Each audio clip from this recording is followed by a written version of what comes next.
अस्सलामुअलैकुम वरहमतुल्लाहि वबरकात। First year और सेकंड ईयर उर्दू के तलबा, मैं डॉक्टर सईद आसिम आपसे मुखातिब हूँ। आज मैं आपको नज़्म और गज़ल के अशआर पर मुश्तमिल सवाल को खूबसूरत अंदाज में हल करने का तरीका समझाता हूँ। सबसे पहले आप अपनी शीट के हाशियों के या किनारों के दरमियान मार्कर से सवाल नंबर 2 लिखेंगे।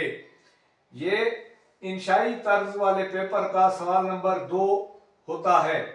सवाल नंबर 2 लिखने के बाद आप नीचे लकीर लगाना चाहें तो लगाएं, ना लगाना चाहें तो ना लगाएं। उसके बाद अगली लाइन पर हाशिए के करीब आकर आप अलिफ जुज इस तरह लिखेंगे ब्रैकेट में। फिर इसी लाइन पर आप हाशियों या सफ़े के किनारों के बिल्कुल दरमियान मार्कर से नज़्म के अशआर की तशरीह लिखेंगे। नीचे लाइन लगाना चाहें तो लगा दें, ना लगाना चाहें तो ना लगाएं। अगली लाइन पर आप आकर नज़्म का उन्वान लिखकर आगे कॉलम की अलामत लगाएंगे, एक लफ्ज़ की जगह छोड़ेंगे और फिर नज़्म का उन्वान लिखेंगे। मैंने लिखा है तस्लीम और रिज़ा। आप उसी नज़्म का उन्वान लिखेंगे जिससे शेर तशरीह के लिए आए हुए होंगे। इसी तरह नज़्म का उन्वान के बिल्कुल नीचे शायर का नाम लिखकर कॉलम की अलामत लगाएंगे, एक लफ्ज़ की जगह छोड़ेंगे और शायर का नाम लिख देंगे। मैंने नज़ीर अकबर आबादी लिखा है, आप उसी शायर का नाम लिखेंगे जिसके अशआर की आप तशरीह करेंगे। ये लिखने के बाद आपने कम अज कम 2.5-3 सफ़ों की तशरीह लिखनी है। नज़्म के दोनों अशआर की तशरीह इकट्ठी की जाती है क्योंकि नज़्म का मौजू एक होता है।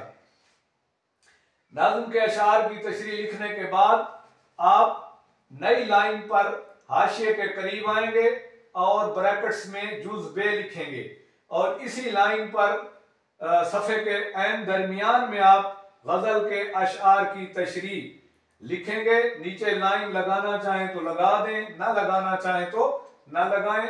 अगली लाइन पर शायर का नाम लिखकर कॉलम की अलामत लगाएंगे, एक लफ्ज़ की जगह छोड़ेंगे और शायर का जो नाम होगा, जैसे मैंने यहाँ लिखा है मीर तकी मीर, आप भी शायर का नाम लिख देंगे।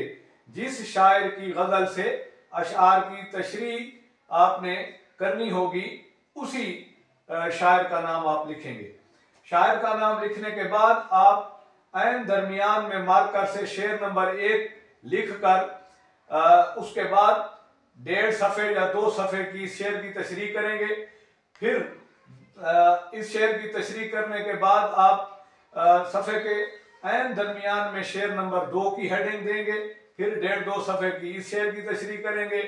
इसी तरह फिर आप शेर नंबर 3 की हेडिंग देंगे और 1.5-2 सफ़े की इस तीसरे शेर की तशरीह करेंगे। यहाँ एक बात आपने याद रखनी है कि नज़्म का चूंकि एक मौजू होता है इसलिए उसके दोनों अशआर की तशरीह इकट्ठी की जाती है, लेकिन गज़ल के हर शेर का अलग अलग मौजू होता है, इसलिए आप गज़ल के हर शेर की अलग अलग तशरीह करेंगे और हर शेर के ऊपर उसकी अलग हेडिंग देंगे, शेर नंबर 1, शेर नंबर 2 और शेर नंबर 3। तो इस सवाल को हल करने का बेहतरीन तरीका यही है जो मैंने आपको समझा दिया है। मेरा चैनल डॉक्टर सईद आसिम खुद भी सब्सक्राइब कर दीजिए और अपने क्लास फेलोज या दोस्तों को भी इस चैनल को सब्सक्राइब करने का मशवरा दीजिए ताकि आपके साथ साथ आपके दोस्त भी इन इल्मी वीडियोस से इस्तिफादा कर सकें। अल्लाह हाफिज़।